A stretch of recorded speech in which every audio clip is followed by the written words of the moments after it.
Marcus Evans was an upstanding citizen, a respected lawyer recently appointed as a district judge in his hometown. He was well known for his integrity, calm demeanor, and dedication to justice. On this particular summer afternoon, Marcus stopped by a gas station near the courthouse to fill his tank and grab a quick coffee before the day's hearings began. It was an ordinary routine, one he had done countless times without incident. Yet, that day would turn unexpectedly wrong. As Marcus was pumping gas, two police officers pulled up in their squad car and got out, their eyes fixed on him. Without warning, one of the officers approached Marcus and demanded to see his identification. Marcus, surprised but cooperative, reached into his wallet and handed over his driver's license and judicial identification badge. But the officers appeared skeptical and unconvinced. They questioned him aggressively, asking why he was in the area and what business he had at the gas station. Despite Marcus's calm explanations, the officers' suspicion grew, fueled by preconceived biases they refused to hide. Suddenly, one officer accused Marcus of being involved in a robbery that had occurred nearby earlier that day. Marcus was stunned. He tried to explain he was no suspect and showed his credentials again, but the officer's demeanor hardened. Without any further inquiry, they placed Marcus in handcuffs and read him his rights, informing him he was under arrest. Bystanders at the gas station watched in disbelief, some filming the incident on their phones, as Marcus was escorted to the squad car. The irony of the situation was painful. Marcus, a man sworn to uphold the law and administer justice, was being treated as a criminal. The experience was humiliating, enraging, and deeply disheartening. As the officers drove him to the station, Marcus kept his composure, determined not to let their prejudice define him. That night, after being processed and released on bail thanks to his attorney's intervention, Marcus reflected on the injustice. The next day, he would don his judicial robes and preside over cases, including those involving police misconduct. Little did the officers know, the man they had arrested was about to become the judge overseeing their own disciplinary hearing. The morning sun cast a pale glow over the courthouse as Marcus Evans arrived, his mind heavy but his demeanor composed.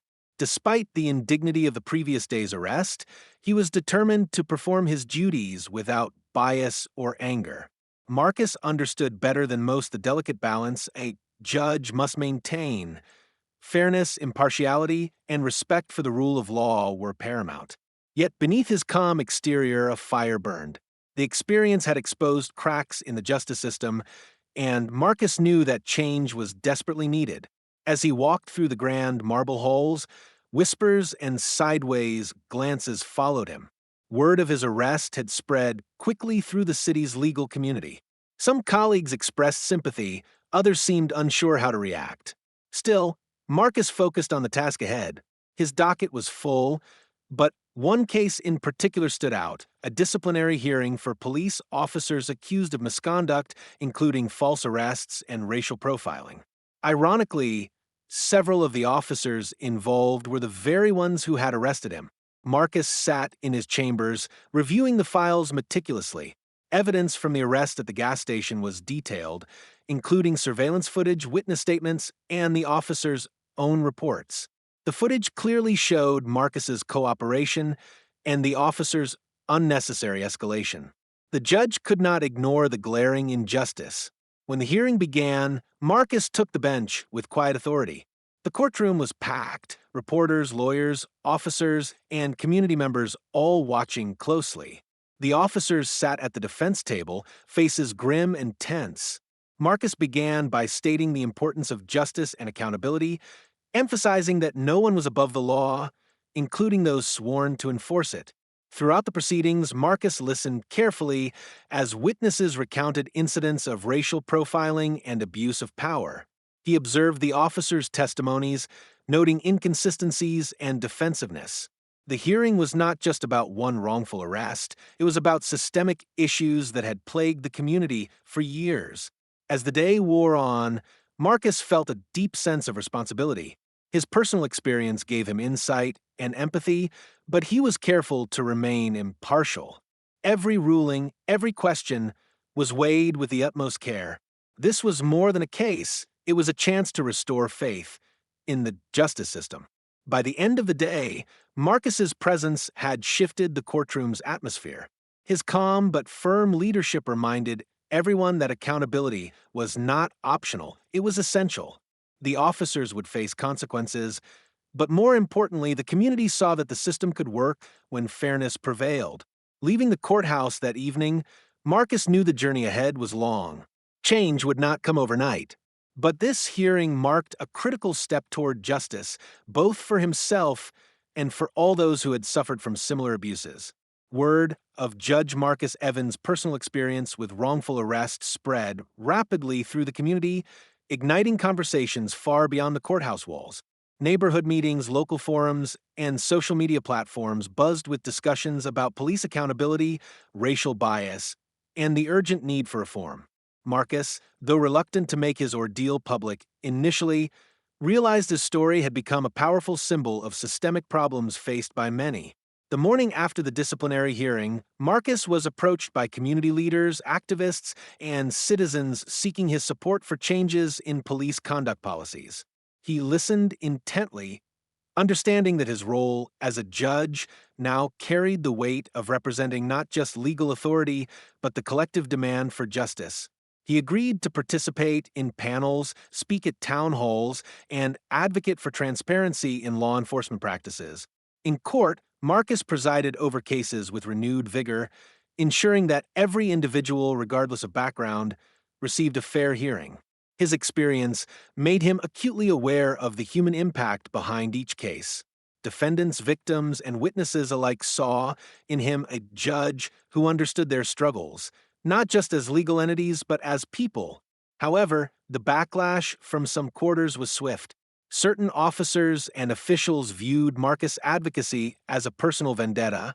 Whispered rumors questioned his impartiality, and subtle pressures emerged to discredit his rulings. Despite this, Marcus remained steadfast. He believed that justice was not a shield for the powerful, but a sword for the vulnerable. The local police department faced increasing scrutiny. Training programs were overhauled, community policing initiatives launched, and an independent review board was established. Marcus worked closely with these reforms, ensuring legal standards were met while fostering mutual respect between law enforcement and the community. Still, healing was complicated. Marcus understood that changing laws and policies was one thing, changing hearts and minds was another. He held listening sessions where officers and residents shared stories, fears, and hopes. Slowly, barriers began to crumble. At home, Marcus reflected on his journey, from a man humiliated at a gas station to a judge leading a movement for change. He knew challenges remained, but with every step forward, the community moved closer to justice truly served. As Marcus reforms gained traction, resistance from within the police force and certain political figures intensified. Behind closed doors, whispers of undermining the judge's authority became louder. Some officers openly defied new protocols. Others tried to discredit community activists aligning with Marcus. The strain was palpable, not only for Marcus, but for everyone invested in justice. One afternoon, a controversial case landed on Marcus' docket, a young black man accused of resisting arrest in a manner suspiciously similar to Marcus' own arrest the previous summer. The prosecution pushed aggressively, while community advocates insisted on transparency and fair treatment. Marcus felt the weight of expectation from all sides. During the trial, tensions erupted. Media coverage was relentless, portraying Marcus as a crusader and, in some circles, a troublemaker. Social media campaigns vilified him, while others hailed him as a hero. Marcus stayed focused on the law and evidence, carefully balancing empathy with justice. Meanwhile, personal threats began to trickle in. Anonymous letters, phone calls, and veiled warnings reminded Marcus of the dangers of challenging entrenched power. Security measures around the courthouse increased, and Marcus became more vigilant. Despite the mounting pressure, Marcus found strength in his community. Support rallies, letters from citizens, and solidarity from fellow judges reinforced his resolve. He also leaned on his family, whose unwavering belief in his mission grounded him. In court, Marcus ruled decisively, emphasizing the necessity of fair policing and condemning abuses of power. His decisions set new legal precedents, sending a clear message that no one was above the law. Yet, the struggle revealed a deeper truth. Systemic change required more than courtroom victories. It demanded cultural transformation, education, and ongoing dialogue. Marcus vowed to continue pushing for reform, knowing that the road ahead was long but the cause just. Late one evening, after a particularly grueling day, Marcus sat alone in his chambers reflecting on how far he had come and the toll the battle had taken. The initial humiliation of being arrested had evolved into a relentless fight for justice that consumed much of his life. He felt the weight of responsibility, not just as a judge, but as a symbol of hope and change. His mind wandered back to the gas station incident, the officers' hardened faces, the cold metal of the handcuffs, the shocked looks of bystanders. It was a moment that had threatened to define him, but instead became his catalyst for transformation. Marcus recognized the importance of confronting personal pain to fuel broader societal progress.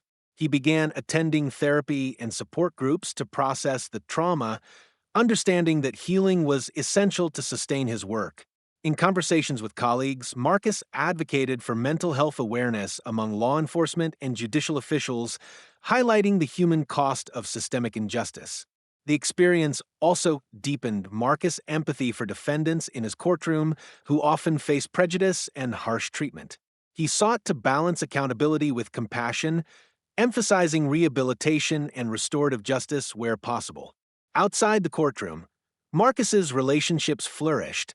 Friends and family admired his courage, but urged him to find balance and care for himself.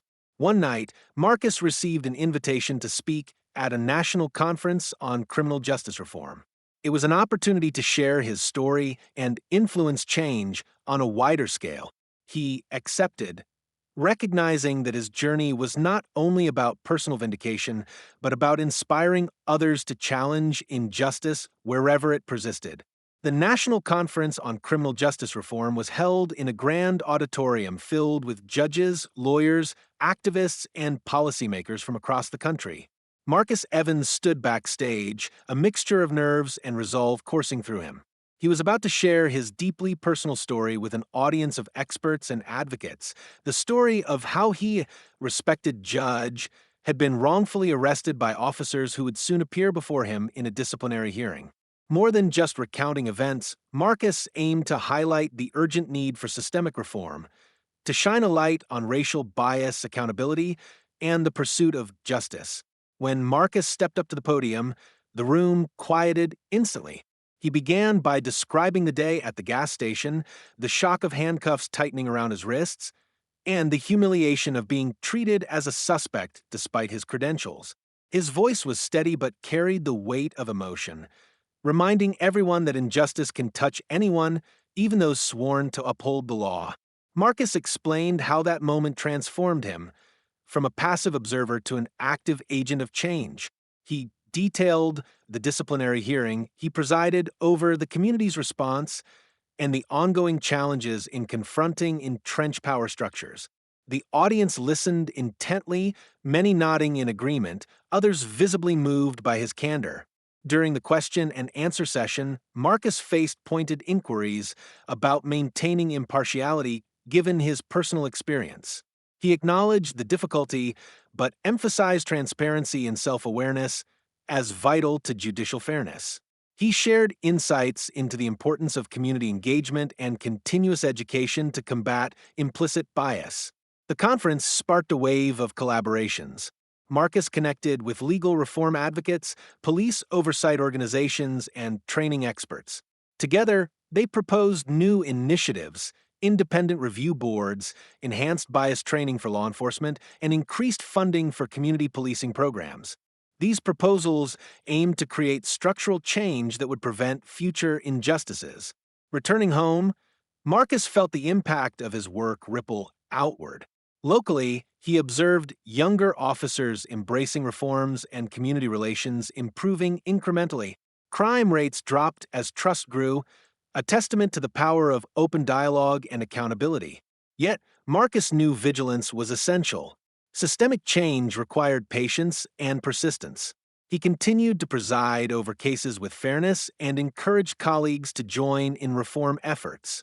Marcus also mentored young legal professionals, inspiring them to prioritize justice beyond mere procedure. Outside the courtroom, Marcus balanced the demands of his work with personal life. The support of family and friends became a sanctuary amid the pressures of public scrutiny. He embraced moments of quiet reflection, recognizing that sustainable change began within. This turning point was more than a milestone, it was a reaffirmation of hope. Marcus's journey illustrated that individual courage, when coupled with collective effort, could challenge deep-rooted injustice. His story became a beacon for those fighting for equity in courts and communities everywhere. Years had passed since the gas station incident that marked a profound turning point in Marcus Evans's life and career. The justice system in his city had evolved, shaped by tireless efforts from judges, activists, law enforcement, and citizens committed to fairness and reform. Marcus stood as a symbol of that transformation, a testament to resilience, integrity, and the belief that justice is attainable for all. In his chambers, Marcus reflected on the journey. He recalled the early days filled with doubt and hostility, the arduous hearings, and the community's growing voice demanding accountability. He thought of the officers who had once arrested him, now held responsible for misconduct, having faced disciplinary actions that sent a powerful message. Abuse of power would no longer be tolerated. Police departments across the region had adopted rigorous training programs focusing on de-escalation, cultural competence, and implicit bias awareness. Independent oversight committees regularly reviewed complaints, ensuring transparency. Community policing initiatives flourished, fostering trust through partnership rather than fear. Marcus's courtroom was a place of fairness and respect. His rulings emphasized rehabilitation and restorative justice, seeking to heal rather than punish when appropriate. Defendants and victims alike recognized his empathy and commitment to equality under the law. The community, once fractured by suspicion and fear, found new strength in unity. Neighborhood meetings became forums for collaboration rather than confrontation. Marcus participated actively, bridging gaps between residents and law enforcement. Despite progress, Marcus knew challenges remained. Systemic racism, economic disparities, and social tensions still tested the fabric of justice. But he believed that with continued vigilance and courage, these obstacles could be overcome. One afternoon, Marcus received a letter from a young law student inspired by his story, expressing gratitude and a desire to pursue public interest law. It reminded him that the fight for justice was ongoing, carried forward by new generations willing to challenge inequity. As Marcus prepared for another day on the bench, he felt a profound sense of purpose. His experience, painful though it had been, had forged a path toward meaningful change. The story of a wrongful arrest transformed into a legacy of justice served. Standing before the court, robed and resolute, Marcus embodied the truth that even in the face of injustice, steadfast commitment to fairness could reshape lives, institutions, and society itself. His journey was not just his own, it was a beacon of hope for all who seek a world where justice is blind, but never silent.